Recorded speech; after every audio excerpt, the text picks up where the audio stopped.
Here we go. Good morning, my beautiful baddie cupcakes. This is Anticupcakeizm podcast. We are now at episode 9, I do believe. This is my good friend. I almost said Troy. Trey. Yeah. That's me, Joe. We've been friends for a really long time. Yeah. And that's actually kind of why I wanted you on the podcast, is because you've been here since day one, essentially, of Relentless Tattoos. You've got the whole scoop. You've seen everything. There's been a lot of progress. There's a lot of progress. A lot of come up, a lot of glow up. You've seen all of that stuff. So I really wanted to kind of crack your head. You've also got one of my funniest stories that I tell everybody, so we're gonna have to talk about that a little bit. Oh boy.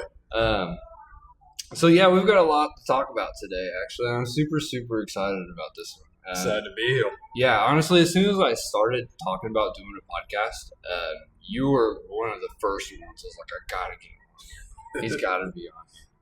All right, so we're just gonna get right into this. I did actually write some questions down this time. I need to start doing that a little bit more.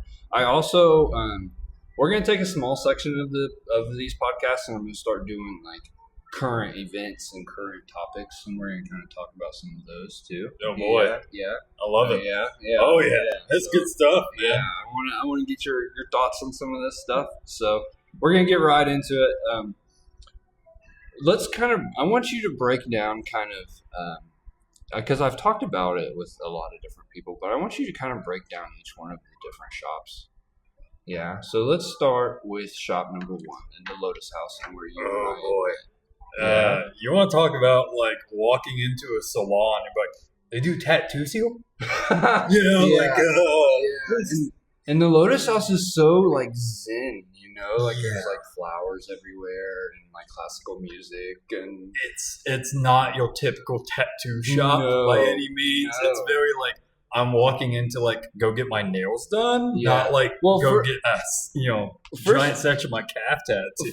First off, I think you have to mention that it's a remodeled house. Yeah. So when you pull up, it's a house, but there's this giant parking lot around it. Yeah. So you're like, what am I pulling up to? Even just initially. Yeah, initially. Yeah, and then you walk in, you're like, there's a tattoo shop here. Where's the guy doing Oh, he's upstairs? Oh, okay.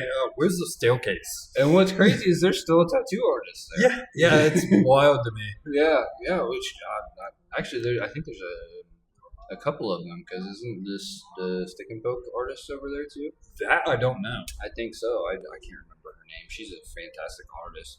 And then obviously there's Happy's Studio, who I trained at one point. So yeah. Which brings me right into. Oh, we also need to mention that shop was upstairs. Yeah, upstairs and sideways. You had to look for the room to go into it. Yeah. And there's a bathroom up there, and then I even ended up separating. It was a 1-bedroom that was way smaller than this. Yeah. I ended up separating that into 2 different areas because at the time my son's mom was piercing. Oh yeah, because she had that little piercing station on the left side, and you're crammed I was crammed in there. Yeah. My little hobbit hole right there, and we had just enough room for 2 seats of a waiting area. Yeah, it was insane. Talk about come up, honestly. Right? Now you got nice shop and everything, man. Reminisce about all that. All right, so then that brings me right into second shop, which was Sycamore downtown inside of Barlow's. Again, we went from salon into barbershop. But a lot of the reason why I made that transition, and it wasn't because I got more space. In fact, I think I got less space. But a lot of the reason why I made that transition was the vibe, actually. Yeah. Because like you said, when you walked into the Lotus House Salon, it was zen and chill and whatnot. And here I am, banging tattoos with people, and when you first walk in, what the heck? Yeah. And at least with Barlow's, at least with the shop, with the barber shop, when you walked in, it was all right, there could probably be a tattoo you can feel it out. You're all right. Yeah, when you walk in, you were like, is there a tattoo? You know, you were like, okay, there's probably is, but like, where? You know, yeah.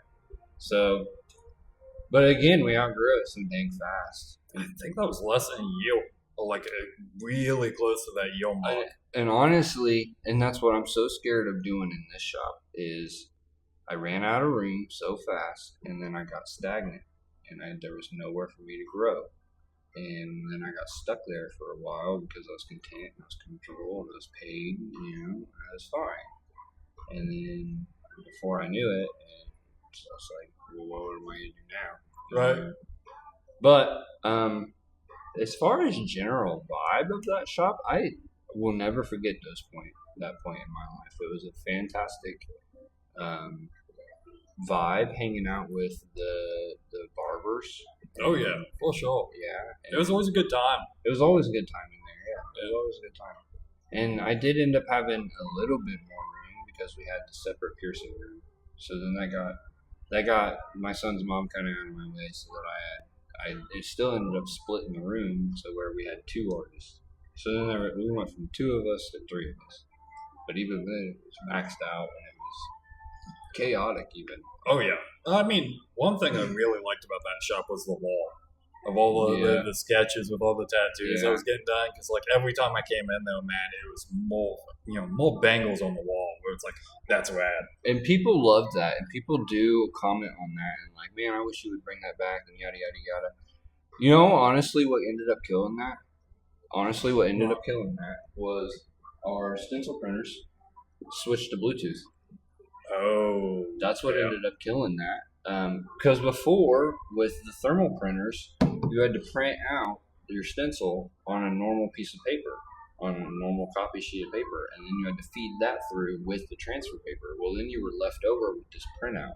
And that's what got put up on the wall. That's what got put up on the wall. Well, now that it's Bluetooth, we don't have that anymore. And by the time we stick the stencil on you and peel it off, it's all gross, and you don't want to stick that up on there. Disgusting.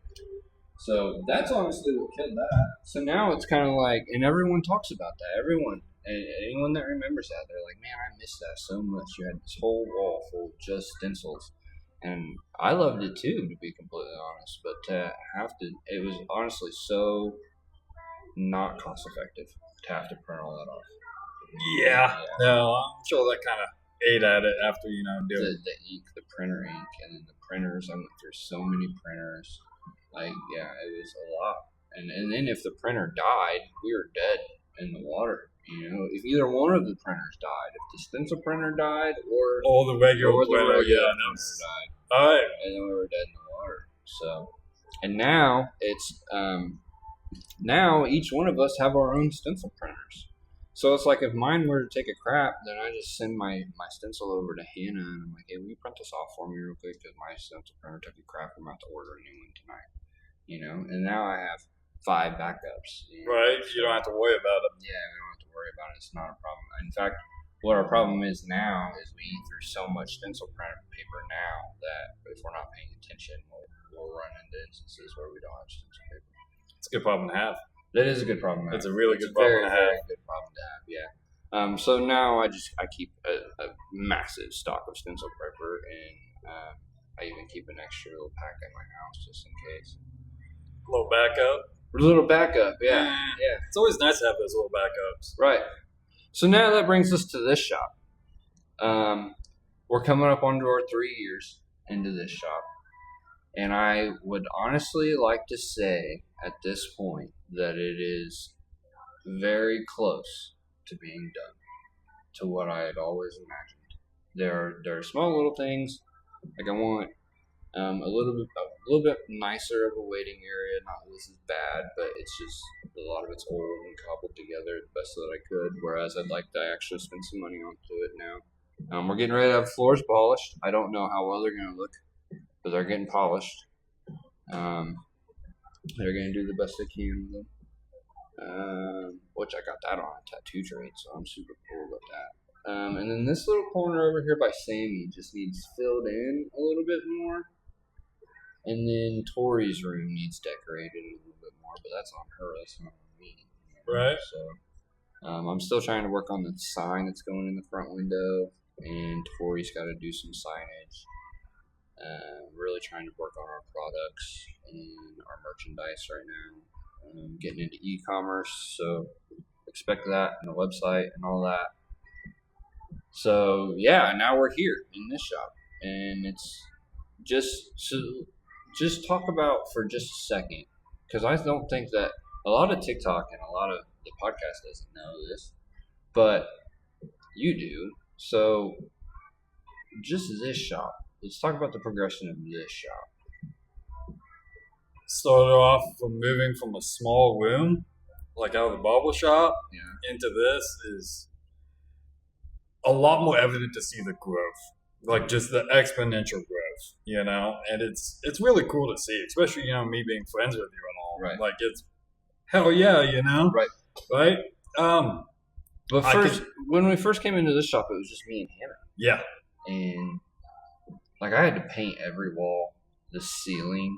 I had to do everything. There's a lot of dead space, too. It was. There was a lot of dead space. When you came in here, you're almost like, man, like, do I really want to get tattooed here, Right. And then I feel like that was kind of like the vibe you got out of every one of the shops until now, Yeah, I'll be perfectly frank with you.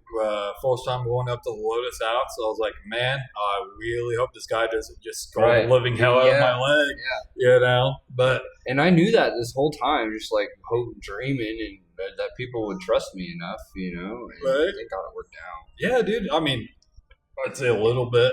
Yeah. Yeah, I can definitely think, man, like, when you first got in here, when I was checking it out and everything, stopping by, it was a lot of dead space, but the way you talked about, like, hey, I want to do this is exactly my plan. You've definitely followed that, not tooth and nail, but you've made the best of what you've had, and you've made it better. It has, yeah. I think the progression from here was thinking outside the box, and that's going to be wild to see. What's crazy is, and what I kind of didn't expect, or what I guess I expected it, but I never really saw this potential coming from it, but it became its own beast, its own entity, to be completely honest. Like I started it, and Hannah came in, and we kind of started doing some stuff, and like we needed to get rid of piercings and do this and do that, and then it just kind of like grew on its own, like a child, to be completely honest. Like, it just started growing, and then, like, I didn't do most of this. I didn't even do this wall mural that you're looking at. Yeah. Like, the girls did this. They just, like, they wanted to do that, and they wouldn't even let me. They were like, you work too much. You're not even allowed to touch it. And then Hannah's whole section over here, like, with the pink and bringing in dumpling, I would have never, ever done any of that. And, like, all this craziness, a lot of it grew on its own, to be completely honest, and that's what the beautiful part of it really is like I gave it a home, or them a home, and then they were like, all right, let's make this house into a home. Right? Yeah, for sure, man. And it kind of just like took off from there, and now we have like a really beautiful family vibe, which is really, really cool to go from, because like I went from like a studio kind of deal to come into this is definitely like jumping into like a second family. Yeah, and that's for sure. That's a beautiful, beautiful part of it for sure. Going from the back closet of a salon house to having a shop with windows is right. A couple miles up there, man. Oh yeah, man. Like, the Barlow shop didn't even have any windows. Yeah, like a dungeon back there. I killed a succulent back there. I wouldn't be surprised, dude. I did. I killed a succulent back there. You don't want to be back there with the lights off. You might be, sacrificed to a couple demons. That place was haunted too. One time I was there by myself, and one of Barlow's Bluetooth speakers just kicked on randomly, started playing music. Doesn't surprise me. And then I went and turned it off, and it just came back on, playing in a different song. I was like, and it was like paired up to a phone that was all the way in the corner. And I was like, I'm out. I'm gone. Whatever I had to do that day, I was done. Nope. Lock the shop, leave. Right. Yeah, we're done. Yeah. I mean, I think that's old downtown Kokomo, though. I mean, with all the prohibition tunnels and like stuff like that under those businesses, it gets wild. I did get to, because we had to put Wi-Fi in over there, so I did get to go into the basement. of actually two of the downtown buildings because the second one I was looking into plumbing for when we were moving. Mm-hmm. I was trying to stay downtown. I'm glad we didn't, but that's a different story. But I did. I get to go down into the basements of those downtown buildings, and when I tell you, man, the supporting beams for those buildings are carved tree trunks. Yep. Like just tree trunks. Like they dug out a hole and poured some concrete. Not even poured concrete. They're stone. Concrete. They're stone. They're stone and mortar walls. Yeah. Yeah. And they've been like sealed throughout the years. And then tree trunks set on top of the stones, and then that's what they built the brick built 2-story buildings on top of. I'm like, that's insane. And then a lot of people don't know this, but the building that Barlow's is in, there's a gym right next to Barlow's, and they're kind of separated in half, but it's actually one big building. Yep. And it used to be a hotel, and it's kind of separated right in the middle where the stairs would have gone up, because you would have normally walked in and been a big foyer with nice stairs in the middle that went upstairs. Right? Gotcha. Well, now it's store on one side, store on the other side, and the stairs are still there. But when you go up the stairs, it leads into the owner of the building, Mr. Bidet, sweetest old man you ever meet. But and it's his karate dojo. The whole, no kidding. Yeah, the whole Dude, that's upstairs wild. of the building is his karate dojo. So there's like rubber mats everywhere. It's a whole gymnasium sitting on top of Barlow's. It's like a hidden gym in the middle of Kokomo that no one knows about. Like, and you walk up in there and you're like, I didn't know any of this existed or was even up here, you know. And then, like I said, I was looking into one of the other buildings across the square because I was gonna buy it for the shop.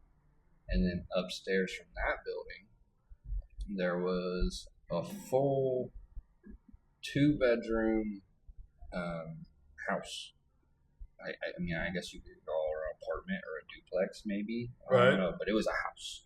I mean, there was a full garage downstairs, there was 2 bedrooms upstairs, there was a full bar on the back end of the house with a patio above the garage. Are you talking about the one where the old jewelry store was on the corner? No, it's right in the middle, right next to the music store. Oh, okay. I was about to say. It's still up for sale. It's been up for sale for forever. No kidding. It's been up, yeah, for the last 3 years that I've been here. It's still up for sale. And I even told the guy that I was going to buy it on contract, but I couldn't get the loan for the plumbing. The remodel in general was going to cost me about $25,000, but $10,000 of that was just plumbing. Because all of the plumbing in those downtown buildings, they're all set up right in the back. Again, old school technology. Didn't think that far ahead. They just kept the plumbing right there at the alley so that they didn't have to go very far. Yeah, they didn't think that far ahead. So in order for me to have plumbing, I have to have sinks for the tattoo artist per health department. So in order for me to have sinks installed, I was going to have to rip up a bunch of concrete and have all the piping laid and then have the sinks put in. It was going to cost me $10,000. And I was like, there ain't no way. No way. Not for a downtown Kokomo location for plumbing, dog. Not for right now. Now, if you give me this opportunity now that I'm sitting in a better position in my current state, I probably could pull it off. Now I'd be tight. I could probably pull it off. But being able to live on top of the shop would be awesome. That'd be great. But also it'd be a pain in my ass and people would be knocking on the door. Oh yeah, I would. Yeah. Like, oh, he's not downhill. Hey. Yeah. What are you doing up there? Yeah, what are you doing? Yeah. What are you hiding up there? Yeah. Come down here and tattoo me. Yeah. All right, man. You have one of the funniest stories that I tell people. Okay? Yeah.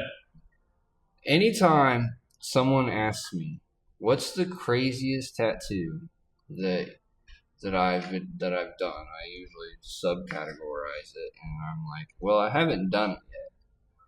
But the craziest tattoo idea comes from you. Yeah. You gotta tell me about this. So it's going to happen. Yet is a key word. You're not getting out of it.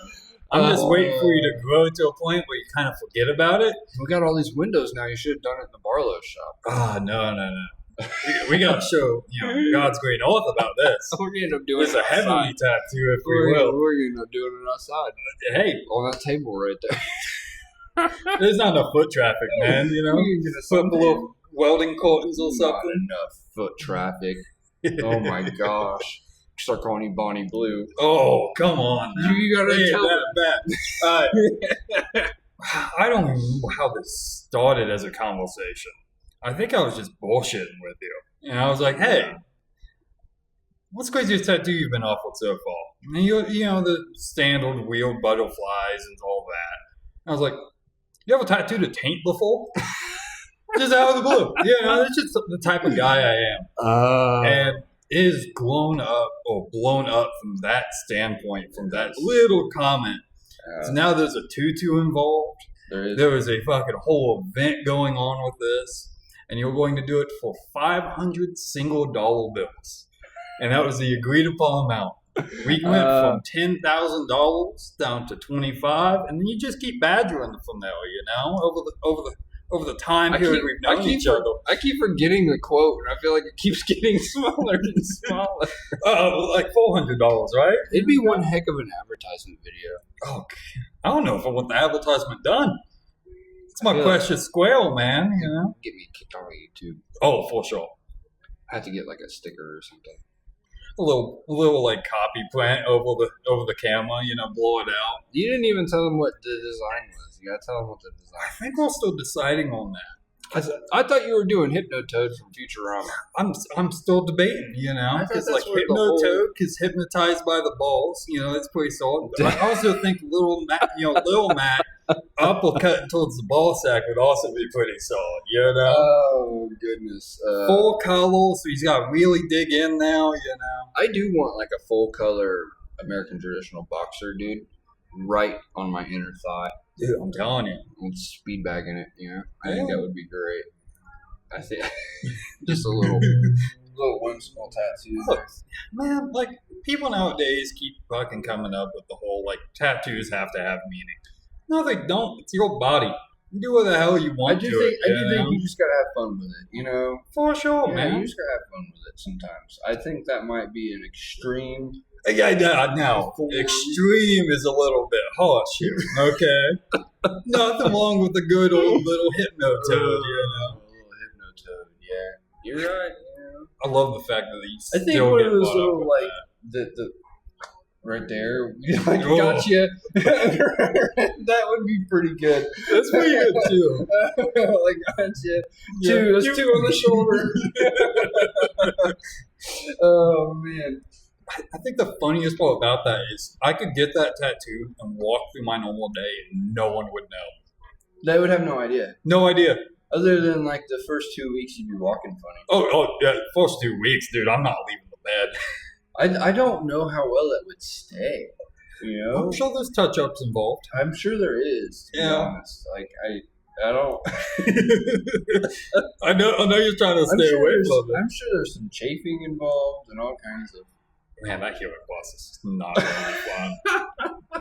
I thought my ankle was bad, man. I can't imagine the soft tissue in there. So messed up. We're talking like 4 or 5 hours minimum, man. Oh gosh, I can't with you. Yeah, this is gonna be a fun day. This is. That's what you get to live for. Just me walking in with a tutu, you know, like good know the day. No man, I don't think that we can talk about this on TikTok, but we'd even mentioned having like a custom plug made that had my logo. Yeah, I remember this. Yeah, that way we can live stream it. Yeah. Oh gosh, that's so messed up. It would have to be nowadays. It would have to be Mad Rabbit. God, to get 20% off madrabbit.com. Have a little coupon code down there that's a specialty offer, a little special promo. Tuned into the taint tattoo stream, you know. Promo code Relentless20 in all caps. Yes. That's so messed up. Look, man. There's nothing wrong with it, you know. I can't. All right. Moving on. So quick. We can't get kicked off of TikTok. All right. So you like myself, and I think this is why we connected kind of pretty early on. You two are a mechanic. Oh yeah, in your own way. Like a tonal wrench, real good. Trust me. Me too, man. Me too. But I think there are subcategories of maybe not mechanics, but car guys. Oh yeah, yeah. And I think that you and I are on opposite ends of the car guy spectrum.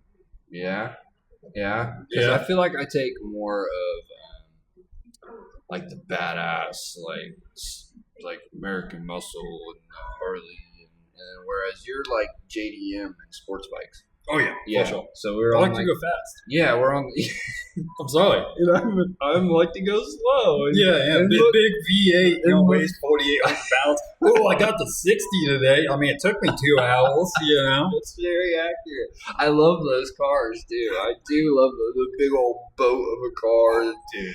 Yeah, it's just not good for the environment.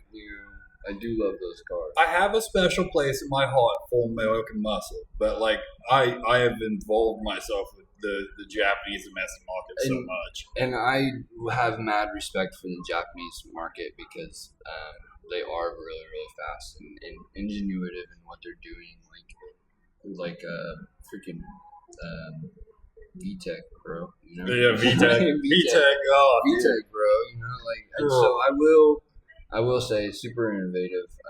Rotary engines are cool. I think that domestic cars really brought the whole turbo or boosted scene to life, and now even as American, we're starting to get into it. So yeah, I mean, modern day it's kind of rough to find though. Like the '90s will try and it's got 4 wheels, it's a vehicle. They kind of just took off with whatever Coke-induced phenomenon the executives were on. That's very true. So, what's your take on this whole electric vehicles nowadays? It's funny you mention this. I have had 3 of those conversations just today. Yeah? Yeah. No kidding. I've had this same conversation 3 times today. It is 1 o'clock. Yeah. I've been up since 6. I think EVs are a niche market. I think they will push to be more for the fuel economy aspect because the corporations have to have an average fuel economy. Right. But they're great for elderly people. They're great if you drive maybe an hour a day. But if you're going on long trips or you do stuff like I do, where it's all right, hop on a trailer, we're going. Is it though? Because I feel like there's so much of a debate around that. These lithium batteries to mine that, you're using diesel and you're mining all of that, and that's not good for the environment. And then you have to have all of the chargers, which is the copper and yada yada yada. So I don't feel like you're doing anything for the environment. They're just as expensive as a normal car, if not more. Yeah. And then maintaining them, trying to get a new battery if the battery ever goes out. If anyone has an electric golf cart right now, I'm sorry for you. Yeah. Them batteries are not cheap. No. Then to get another one for a car, I couldn't even imagine. And you see it all the time where people are like, all right, I gotta get rid of this hybrid. It's got a dead battery. I don't want to put one in it. Yeah, I mean, even the Tahoes and the Cadillacs that were hybrids that had that massive battery under the backseat. Right. Dude, good luck. How could you have thought that was a good idea to move that big old vehicle with a battery? Come on now. I don't see batteries progressing to a point to where they're going to be powerful enough to do what we need them to do. They are, but it's not going to be for the everyday Joe. I mean, they're making solid-state batteries now, though. Absolutely insane. I mean, the production's going to increase. Whether the market supports it or not, like the Charger EV, for example. I've seen 2. Right. I drive everywhere. I've seen 2 of those things. Right. I've got a buddy out west that runs a dealership, and he had one come in for a warranty for the speakers, for the exhaust. And it's a niche market. I mean, it's going to be around. It's not going to die, but they've been making electric vehicles since the 90s, if not earlier. Right. And I do agree. I think it's a niche market, and I think they're trying to attack the wrong side of the market, mainly because technology hasn't made it far enough yet. But and I know they had kind of worked into it, but I think it needs to be more of an industrial aspect. Like if they're really worried about environment and stuff, the people that are driving 2-3 hours a day, they're not the ones that are really creating pollution issues. No, it's the trucks. It's the trucks. And because I used to be a truck driver, and there are so many trucks out on the roads every day, and it's not just the United States; it's in every country. Every country, and it's the trucks. And if you can get the trucks into an electric state, and then you would really be doing something for the ozone. But again, I don't think that you would be doing anything as far as mining goes. Right. I mean, the lithium mines, that's a whole rabbit hole we don't even have time to touch on. Right. That thing is insane. Yeah. And then, well, here in Kokomo even, you have to build the battery plants. Oh, yeah. You know, that's a big thing right here in town right now. And then it's like, well, right now they don't got no work and they're laying off. Yeah. But because of I think didn't they just, and again this is one of the current topics I kind of wanted to hit on, but didn't they just drop the whole EV by 2026 nonsense, or the mandate? I remember reading a mandate about that, but that I don't know. I know California was pushing for like EV like small engines, but like that's something I don't. I could be wrong, but I'm pretty sure that's why Trump and Elon Musk are fighting right now. That'd be wild.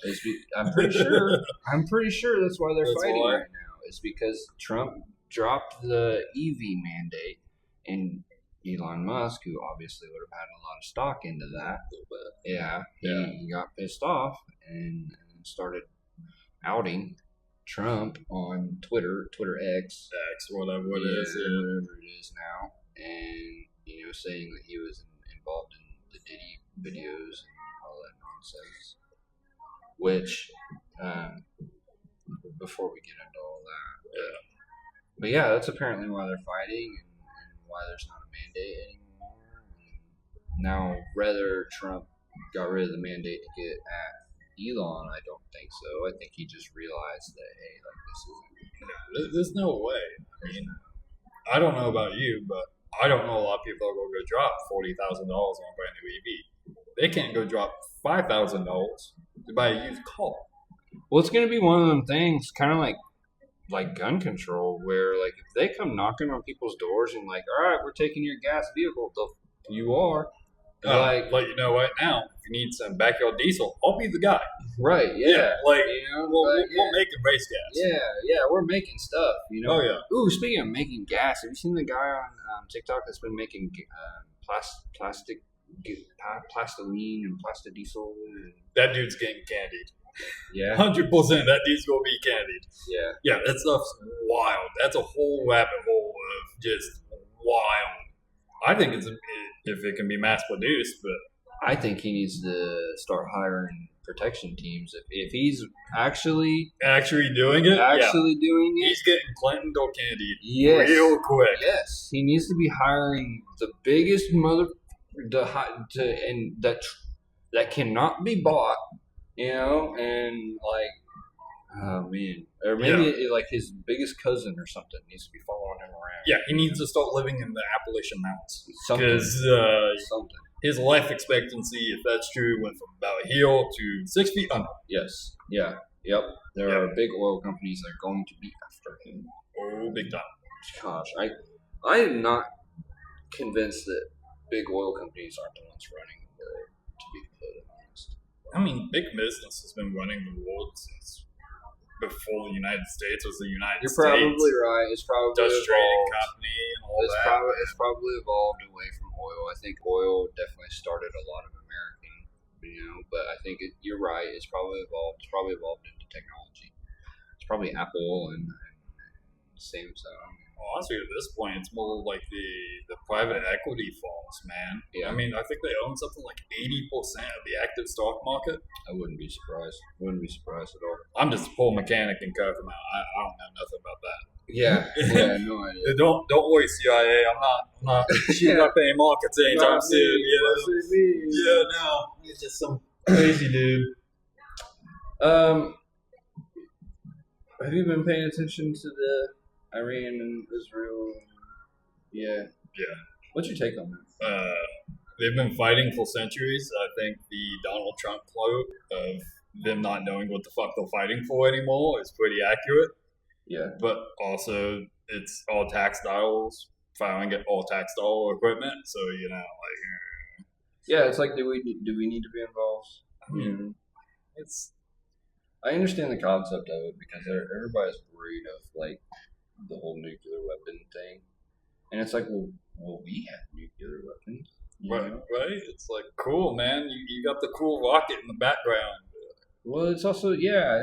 It's exactly how I feel. It's like, okay, like, so, like, we do too. We have more of them, I'm sure, Why are we all of a sudden the ones that are policing this, Not to mention, if they were a bigger country, we wouldn't be. No, we don't touch the big countries with nukes really often. Did you watch Whitest Kids You Know? No. There was a episode that they did. God rest that show. I loved it. North Nuke. It perfectly explains everything. A bunch of the kids have North Nukes. They go and buy them, and then they come to like little discussion, like, we won't use it, we won't buy it anymore, whatever. And then the kid across the street looks a little bit stupid. It's like, I've got two North Nukes. And they're like, well, he doesn't need North Nukes. We can't have them. So they just go beat the kid up. And I think that's just essentially what the world government's doing with money. Like, oh yeah, there's weapons of mass destruction in that company or that country. Like Iran, Israel, the entire Middle East has been destabilized since the 80s. I mean, the United States government going in and decimating any country or whatever the hell they're going to do, or throwing tax dollars. I mean, it's just going to happen. There's nothing Joe Schmo can do. There's nothing I can do. I don't really care. It doesn't affect my day-to-day life. I mean, it's sad. I mean, needless fighting is just how human nature works. And I think the craziest thing about it is every American thinks the same way. Yeah. Like, all of us that are actually paying these taxes and working and doing the work, we all think the same way. We're like, why? Why are we over there doing this for, good job. Yeah, good job. Thanks for spending that $200,000, rocket that just got sent. Yeah. Why, man? Yeah. For your own agenda, essentially. Right. No, I mean, I guess this is what they would like us to believe, but I guess there could be intel that we don't know about. But, like, is it really needed? Right. I mean, if boots are on the ground, that's a bigger problem for me. I hold, all military, especially all veterans, in pretty high regard for serving our country. I mean, that's a lifelong commitment, whether you want it to be or not. Right.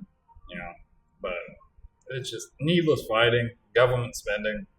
Cool, man. Yeah. Good job. Yeah. You spent more money in 25 seconds than I'll make in 20 lifetimes because, there's sand in the ground. Right. Meanwhile, we have mass chaos going on in the country and everyone's tired of the taxes and blah, blah, blah, blah, blah. Like we have enough problems in homeland to go overseas and cause more issues. Right. 100%. And it's not necessarily a vast majority, but there's a very loud minority of people that make opinions on stuff and then make no effort to educate themselves on what's going on over there. Mm. And that's hilarious to me. You have Google on your phone. You have endless resources to learn on topics. But yes, AI-generated meme, that is my opinion, 100%. Yeah, that's the craziest. The propaganda push is insane. I don't know about other countries, but definitely in America, it is absolutely insane. No one wants to take the time to gather their own opinion. And it's like, every time, and it scares the shit out of me too, especially come around election season or election year, because it's not, no one takes the time to look into each candidate's actual takes on views or anything like that. It's just one big popularity contest. That's all it's done down to nowadays. Yeah, it's just one big popularity contest, or even I don't know. It reminds me of like a high school king and queen, voting thing. Honestly, and then everyone's always like, well, it's so obviously rigged. It's almost actually like watching an episode of WWE. That's what it reminds me of. Yeah. It's like we all know this is so obviously rigged. It's so obviously fake. But yeah, we're all here for the dramatic show. Yeah, it's more of a show nowadays, man. Yeah. Like I haven't voted. I won't vote until I find a candidate that I truthfully am like, yes, I like their policies. I've never seen one in my lifetime, man. I've been the same way in that they get so mad about that. The younger voter, and it's like, well, give me someone that's worth voting for. Right, someone within 30 years of me, maybe. That would be nice. Yeah. Can we talk about that for a second? Can we get a candidate that is like not ancient? That would be cool. Or like the candidate for the entire election, not just like half of it. Right. By the way, I love the fact that we went from like tattoo shop progressing to tank tattoo wig. And then, like, war politics. I love it. Yeah. Like I said, I was trying to get multiple topics into this one little episode for you. Yeah. And like I said, I want to start kind of touching more on some spicier topics that people can either A, hate us on, or B, love us for. Either way, it's promotion. Promotion's always good. So just kind of mix it up a little bit, Any publicity is good publicity. Well, and I'm into episode 9 of this podcast, so it's like if I just keep talking about the shop over and over and over again, people are eventually like, all right, man, we need something else to talk about. Right? No, that's fair. Okay, we're coming to the end of the month, right? We got how many more days? 2. 2 days left. All right, so we do have to talk about this for a minute.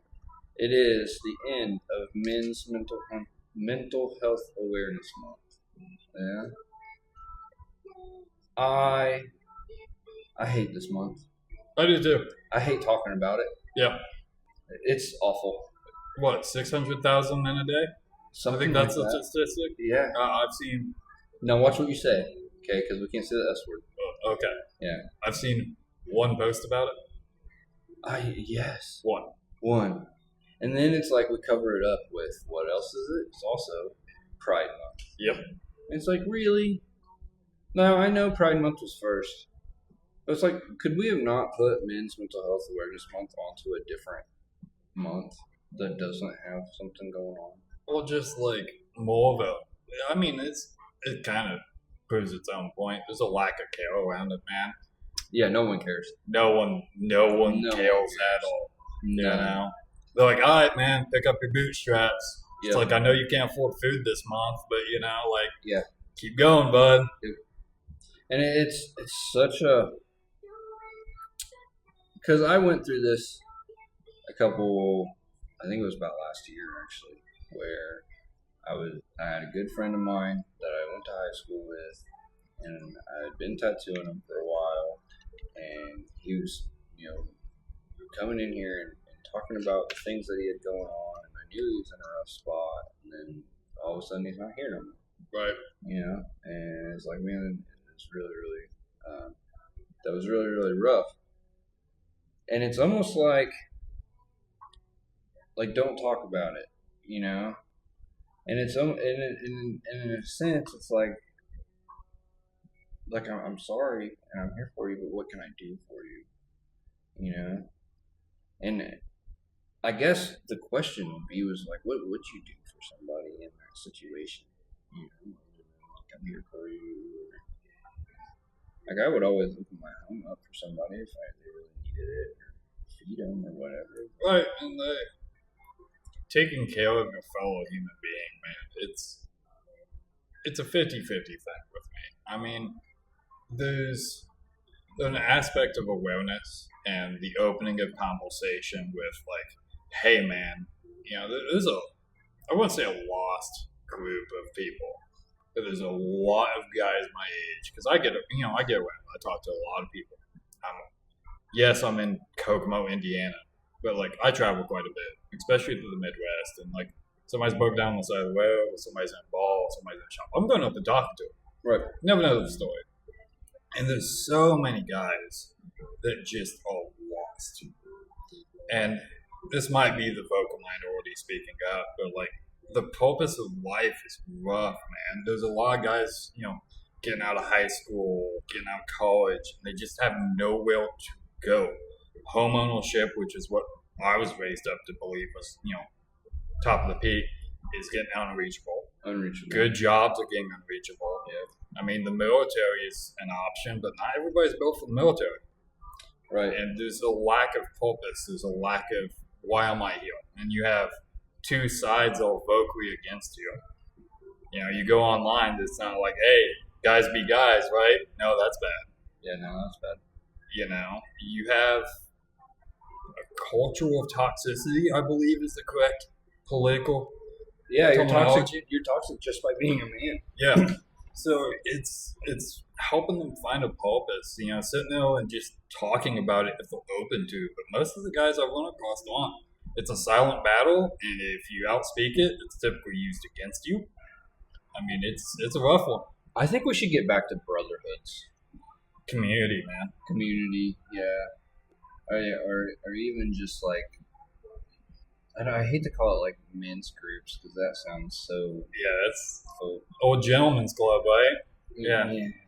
But I do think that we should get back to like the secret societies and stuff. Like. Oh, dude, awful. Yeah, I think that would be super cool. Like, can we get back into the stonemasons and things like that? Like what happened to all? I know you have to be like accepted in. There's a whole process too. And they still exist and whatnot, but like you don't hear about things like that. And honestly, back in the day, it was the stonemasons and those kinds of groups that were fighting against governments and tyrannies and whatnot, leading people. I'm not promoting. He's an Illuminati member. Yeah, that was a cool one right there. Trying to recruit me. I see why you got me on here. Yeah, but totally agree. I do think that we should get back to men's just power groups or whatever. I think another thing that would help out is people are chronically online now. Yeah, and honestly. Going out and just seeing other people can get you out of that headspace. It's not 100%, but going out and being grateful for living, man, and that's such a lost thought process. Go sit on a rock. Yeah, go sit on a rock. There's mountains around here somewhere, I'm sure. Go sit on a rock. I think people are so detached from nature these days too. It's like go sit on a rock. Go walk through a forest. Your problems will seem real small at that point. You start to realize, like, man, if people weren't so dang bunched up on top of each other, then the world would be a lot better of a place. It is beautiful. Yeah. It is beautiful. It is. And it's so crazy to think that we do this to ourselves. Like, society had a real opportunity to not be this way, and it still chose to be this way. And it's like, man, if we were all just spread out, even in the United States, I used to be a truck driver, so I know this. There is so much rural area that's just untapped. Oh yeah. Unutilized, and there's still people out there that live in them and whatnot because we've gotten so comfortable with living in these towns where everything's convenient and whatnot. And it's like, man, if we would just spread out a little bit, a lot of our problems wouldn't be problems anymore. Yeah, I mean, even past that point, man, people like there's nothing to do. I hear that all the time in Kokomo. Oh, there's nothing to do. Dude, there's plenty to go do. You just gotta walk off the beaten path. Yeah, absolutely. Go try stuff, man. Go live. Absolutely. Not to mention, if you're really, really, really that bored, then you are not taking the steps to better your life. Yeah. If you're really that bored and you're sitting on the couch and staring at the TV and you're like, there's nothing to do, Kokomo's so boring, you are not taking the steps to go to the gym and care about your fitness or build a business or doing the things that you should be doing with your life, because I have a never-ending list of things that I need to do. There is never a moment in my life. In fact, I have such a list of things that I need to do or want to do that I don't like sitting down and watching TV. I don't like sitting down and playing video games because I feel like I'm being unproductive. Yeah. Yep. So it's like, if you're really saying that, then you're just not living life right. I agree and disagree on that one. Yeah. I mean, there's a list of stuff to do, but at the same time, it's a never-ending list, man. That's very true. Sometimes you just gotta drop it. That's very true. Yeah, I do think that sometimes you do have to just, you can't live and die working. Even as much as I love my job and what I do, and I don't really see it as working, I still know that I have to take time and be with my kid and do those kind, see my actual family. Yeah. And go camping with them and whatnot. Like past couple of weeks, I've been it's kind of like annoyed that we're going on this camping trip. Not because we're going on the camping trip, but because it's just prohibiting me from spending money on my car or spending money here or there. Because I don't want to be broke for this camping trip. And I also want to have extra money so I can help them out if I need to. So, I totally lost my train of thought, but it's happened like 4 or 5 times. Dude. Honestly, it's all good. Yeah, this is really typically how our conversations go. But it's been driving me nuts because, like I said, I want to invest into other things, and I kind of had to stop and realize, like, this is why we're doing this. Like, this is why we're working so hard. This is why I wanted to build a group of people so that we could go out and do things together and have a good time and record content and make money as a whole.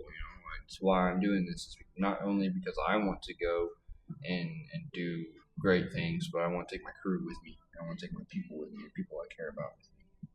Yeah, being able to foster a group to, go do stuff or be there for somebody or be able to help out when you can. And these are genuinely people that normally wouldn't do, like, they wouldn't go camping on their own. I mean, Hannah and Thomas would probably, but Hannah doesn't like to leave town normally.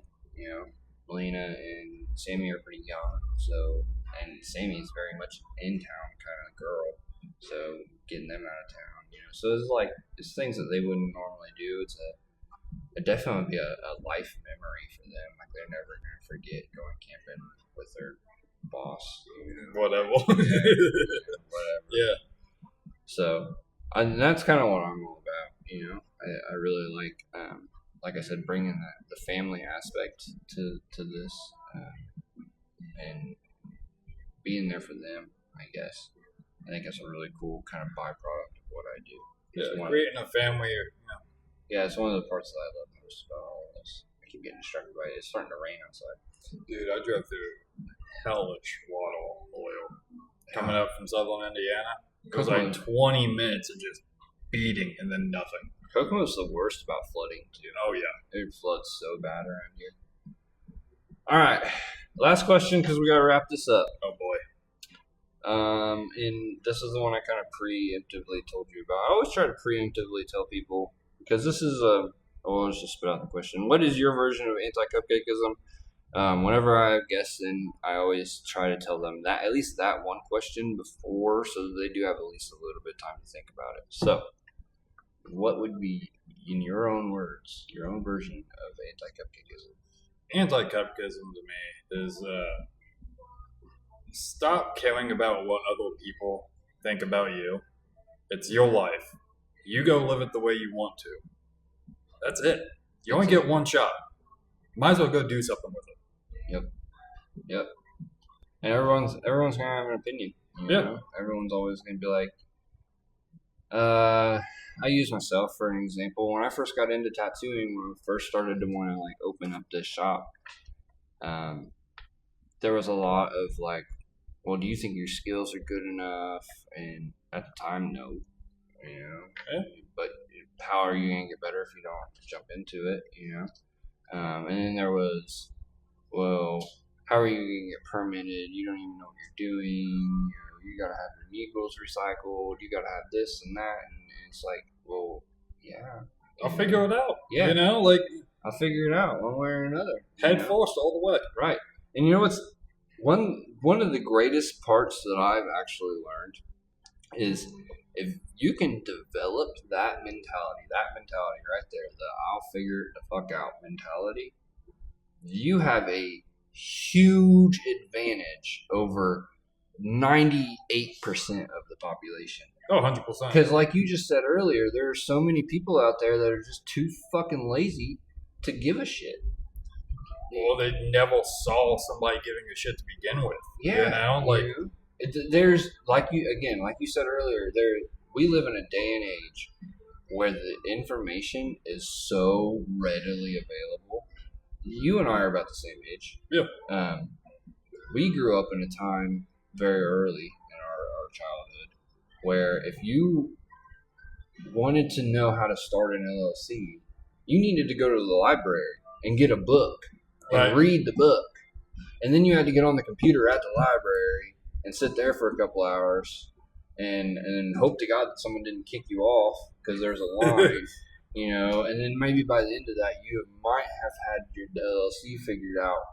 The internet was pretty slow, If you could figure it out, because not everything was updated. Yeah. So you gotta go talk to somebody and hope they help you out. Right. And then even then trying to figure out taxes and stuff like that. Oh, God. That. So and now we live in a day and age where you're on your phone. Yeah.